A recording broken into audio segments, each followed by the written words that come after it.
if he's a God who is good and loving, it's sort of right that, you know, suffering happens to people. People suffer and they die and they experience injustice, pain, torment, mockery. It makes sense, therefore, that a God of love, that I know you guys believe is a God of love as well, would go through all that pain, the injustice, mockery, physical. What did he? I don't think Muslims do believe that, though. Quite honestly, I don't think. Carry on. No, but what I'm saying is that it makes sense that a God of love would send himself to go through all of that pain in order.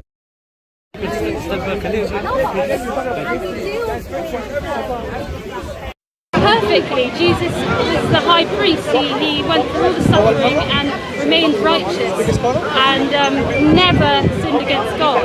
And he then died on the cross for us. And no other man has been able to do that. Jesus came as a man. God came as a man. So thank you for your explanation. Yeah.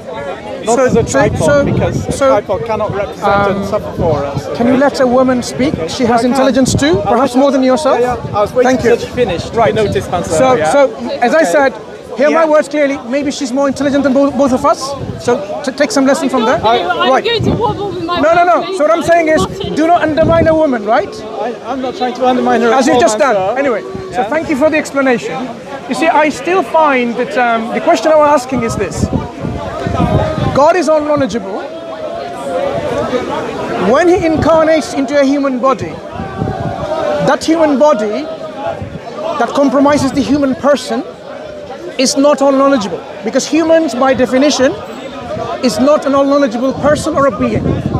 So you are asking about a concept to believe in where the all-knowledgeable, all-wise creator, God, takes on a form of an ignorant person. So how do you have the infinite becomes finite, remaining infinite? The all-knowledgeable becomes ignorant and still remains unknowledgeable. Do you see the point? But your point about God comes down to experience. Has he experienced what it likes to be in hellfire? Has he suffered in hell? I'm not speaking to you. I'm not speaking to you. Please let the woman continue the discussion. But you haven't listened to her answer. So I haven't finished my point. How is it that God can Excuse limit me. himself?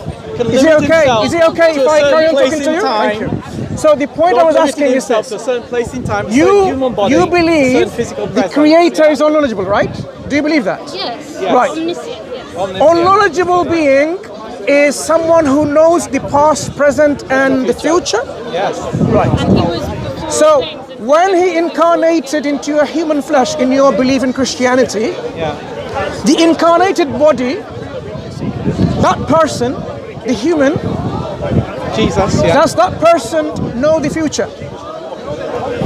As a human I'm not speaking to you. Don't you get this? Jesus. Thank you. About Jesus. Yes, he did know. Sorry? He did. You asked whether God has he ever gone to hell. He said has he gone to So the human Jesus, the incarnated Jesus, he suffered and he is. did go to hell for. Can I just focus on that point? The incarnated Jesus is human truly, or partly human? Both truly human and truly God. Both. Do you need him to tell you? Why is he undermining? Why is he constantly? I don't mind Julie. No. But why is he constantly undermining your intelligence? I don't know. I think we're from the same side. I don't mind. But still, I'm having a discussion with you because I think you're more intelligent than this gentleman, from my experience. That's why I would like to have a conversation with you, if it's okay. No, it's fine. Thank you. Yeah. So go ahead. Jesus is truly man, and he is truly God too. What does it mean to be truly man? Explain. Man is made in the image of God, and I think if God is God, I don't see why it's difficult. God can do anything. Why wouldn't he send himself to be human? Rather than a tripod. It makes sense. If he's going to be when you say truly human, he should be human, not a tripod. What does truly human body or human being possess? We possess a body. Human beings possess a body. Right. Human beings also possess something called a human will. That's what makes us truly human. Yes. You believe the incarnated, so you believe the incarnated God into a human form has a human body and a human will? Yes. Yes. Right.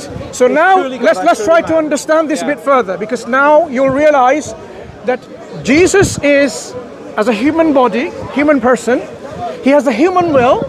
Is he also truly God at the same time? Yes. Does he have a godly will, a will of God? Does he have a will? Yes. Divine will? Yes. So you have within Jesus two wills, as you now explain, a human will and a divine will. Do you believe in that? I just want to confirm that this is what you believe. I don't want to misrepresent your belief. Okay. This is a point. Sorry. Can you let us think, please? Can you let us think? Yeah, carry on. But most Christians would say yes, Jesus has. Can you let us think? He's trying to think, and what are you doing, my friend? Yes. His will was to do that of his father. And No, he obeyed his not father. not whether his will is what or not. His, So you. his job So he was has to two obey wills. The father. So he has The two father wills. sent him to die, Thank and you. he obeyed that by Fine. willingly going to the cross. So you believe. Crucified both Lord and Son. So I just wanted to confirm. So you believe he has two wills, one a human will and a divine will. Well, what do you mean by human will? I don't understand. Are you human? This Are you is human? I will explain. I don't get. I will explain to you. Don't worry. Are we human beings? Yes. Yes, we are Right. human Do you beings. believe you have a will? Yes, each of us Right. has a will. I'm exactly referring to that will. Yes. Human beings have a human will. I'm willing to not speak to this gentleman. That's my will, right? And this gentleman is Because trying I know to. too much. That's the problem. You know too much. Yeah. Perhaps. So now you know that. Do you see? You're making her uncomfortable. So we can have a discussion without. No. I don't want to make her uncomfortable. Yeah, we can talk over there. That's fine. That's fine. See you later. We'll just talk with you. That's fine. Yeah. Carry on. It's okay. The reason we have the cameras. So people can learn from our exchanges. They can learn what you believe. They can learn what I believe, and the reasons. You're going to title it Christian being embarrassed by Muslim preacher. That's why you put it up. Do you see this automatic some kind of presuppositions? We're just having a discussion. Exactly. There's nothing wrong in learning from each I other. guess we all have the free will, at the end of the day, to believe if Jesus is the Messiah or not, to reject God or to love God. We have the free will to do all of this. Sorry. Not here, thank you. God hasn't made us robots, has he? No, he hasn't. So, having two wills on one person called Jesus, when he speaks, when he does things, Continue this with the cameras. I don't want our conversation recorded. are you feeling? Okay, can I leave these